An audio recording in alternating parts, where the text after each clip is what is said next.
Alright, here we go, recording our first match with Naya ramp. This hand is fine. We have two pieces of removal, and this Hour of Promise will eventually do some nice things for us. It's a lot of cut to ribbons.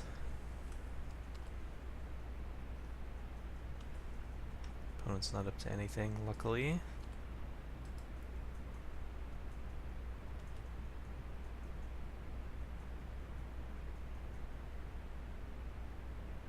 Walking Ballista, sure.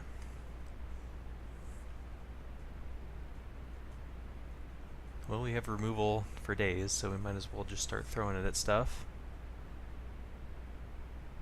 Trying to figure out what deck he's on. Possibly some sort of ramp deck of his own.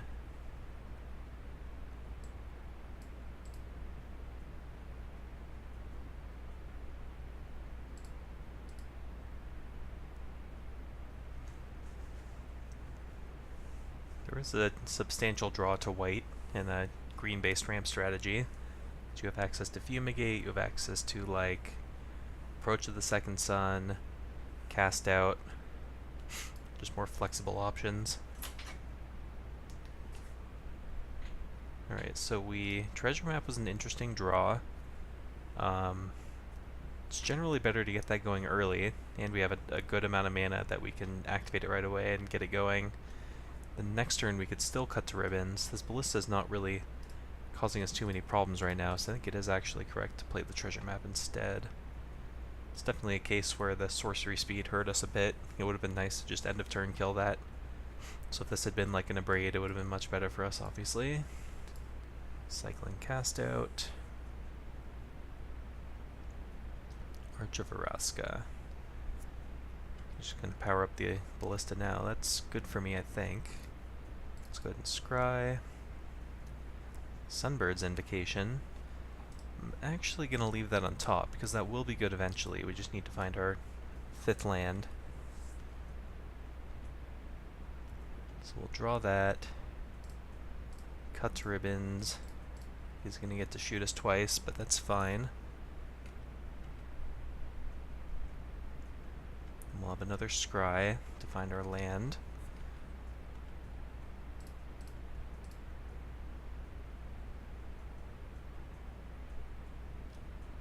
Oh, SRAM's expertise. That was not what I was expecting. Okay. He didn't do anything with the free mana. Let's scry. Thundering Migration. It's not bad, but I think it's worse than a land or something else. We can also flip this Treasure Map if we want to, so I'm going to hold off on activating it. So Comma's okay. So I can flip the Treasure Map, I can cast Hour of Promise. I can also cast Sunbird's Invocation and then Hour of Promise next turn, but I think I'd rather have all the mana I can now. So it would have been... The scry is going to be pretty much worthless if we cast this Hour of Promise. Let's see what's on top of our deck. It doesn't really change my decision. Let's just cast Hour of Promise. We have to throw away a few treasures for it, but I think it's worthwhile to get our mana situation going early. We have one desert right now, so I think I'll get a Shephet Dunes and I guess Scavenger Grounds in case the graveyards end up mattering. Down the road, we get our zombies. Now we have how much mana? 8 mana. Another SRAM's Expertise. He has the City's Blessing and a Branch Walker. It's not at all what I was expecting. Thought he was going for more of a big game. But I guess he's going wide, which I think is good for me because we have a lot of sweepers in the deck. This could be a good opportunity to use...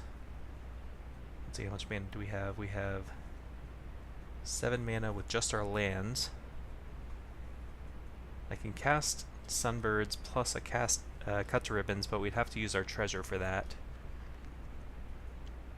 Next turn we could start going off, because we can go like Brass's Bounty with the Sunbird trigger and possibly Zakama soon after and all sorts of nuttiness. So I think I definitely want to cast the Invocation, and I'm probably just going to cast a Cut to Ribbons as well, so I don't randomly lose to like some flurry of you know, Anthem effects like +2/+1 till end of turn or something random like that, because I imagine, like, I'm trying to think what cards he would have in his hand that, like, he's clearly not ramping, but like he's had the opportunity to use SRAM's expertise multiple times now and hasn't used it, so that would lead me to believe he has some sort of situational spell sandbagging, such as an Anthem, which does concern me when he has this many small creatures on board. We'll cast Cut to Ribbons. I'm not optimistic that this Sunbird is going to flip, but you never know. Yep, just 2 land, that's fine. So those go on the bottom. And we'll pass the turn.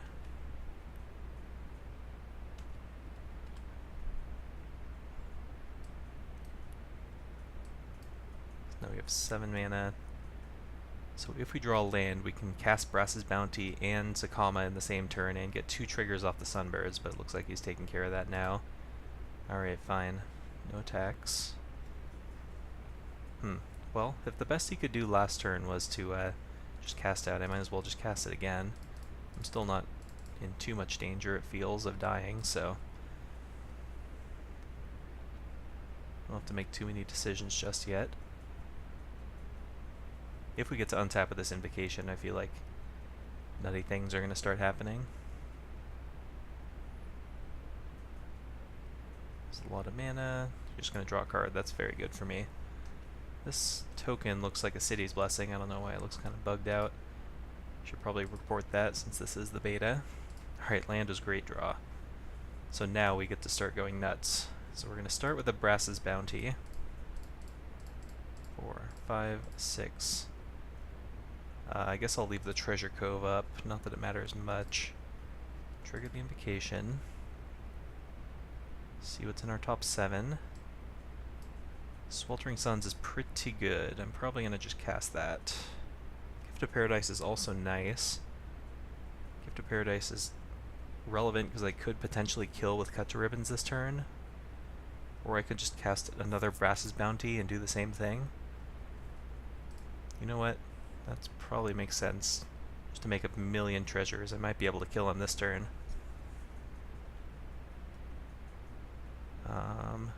I'm going to have to use treasures for this Sakama though.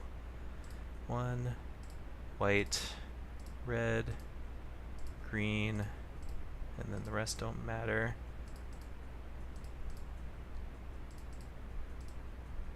Trigger the Sunbird. Yeah, we are firing on all cylinders here. Ooh, I like all these cards. I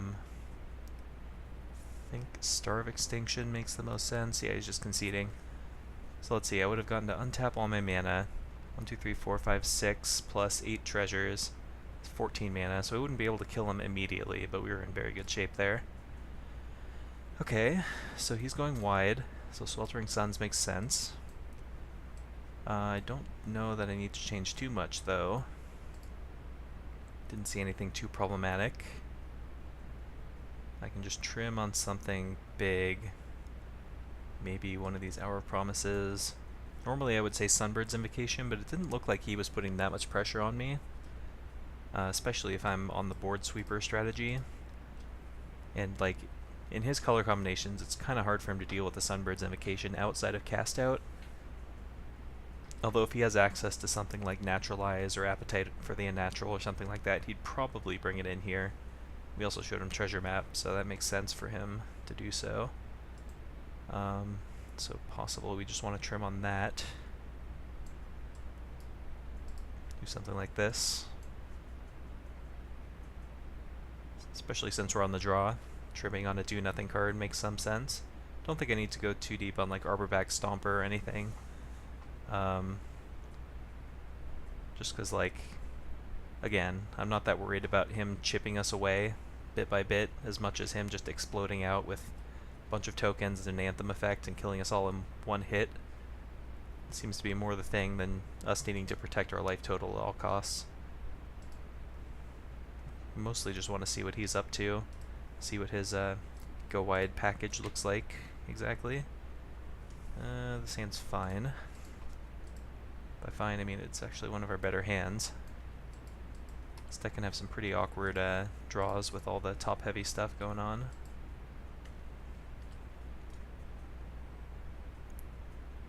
has a... Ooh, what is this? When it explores, okay. Awkward that we have to not play a tap land, but I think I should kill this now. Don't care about him gaining the life, but probably won't get a better opportunity to use our cast out in a timely manner.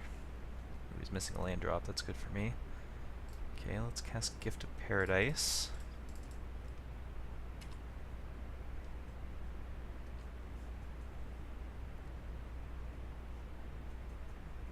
Cycle. Okay, he found a land. Ballista. Hour of Devastation, eh? Well, that's going to be a nice option down the road. I think I'm just going to cast Hour of Promise.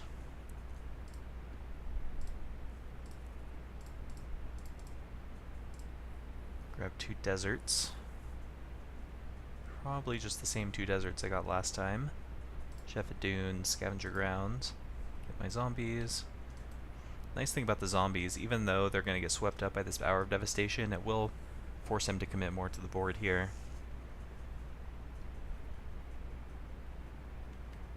Double Explorer. Ixalan's Binding, okay. Yeah, he's going to put... Oh, he saw 2 of them and he put them both in the yard, gotcha. Okay, so I'm going to have to fire off this Hour of Devastation now because otherwise that thing's going to grow too big. I'm just going to chump it.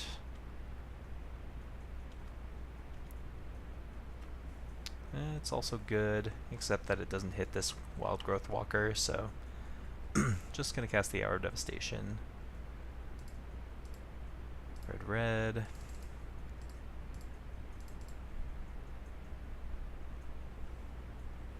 And I think I'm playing this... Okay, yeah. This game was not looking super likely for him on so few lands and us being able to sweep his board multiple times and continue going off with the Sunbird, so pretty good start.